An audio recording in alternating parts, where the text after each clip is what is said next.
Time for the calendar table assignment solution walkthrough. And just as a reminder, Ethan is looking for some additional columns to be added to the date table. And those columns should look something like this, as long as you followed the order that we laid out in the assignment. But let's head over to Power BI and we'll check this out.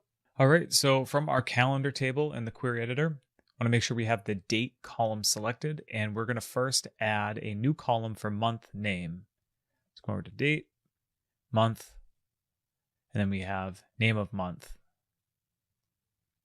All right, so this is adding a new column on the far right side of our table. See month name, set as January. All right, still with that date column selected. Next column we want to add is month number. So come back to month. And then this is just clicking the month value here. Right, and you can see that this defaults to that month number. Right, our third objective here, come back, make sure we have that date column selected. And we want start of year.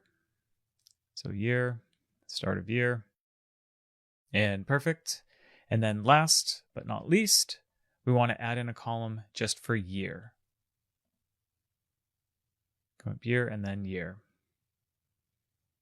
There you have it. We've got month name, it's January, month number with the individual integer here. We can see that we've got all of these down to 12. Start of year, and then year. All right, so that'll do it for the assignment solution walkthrough.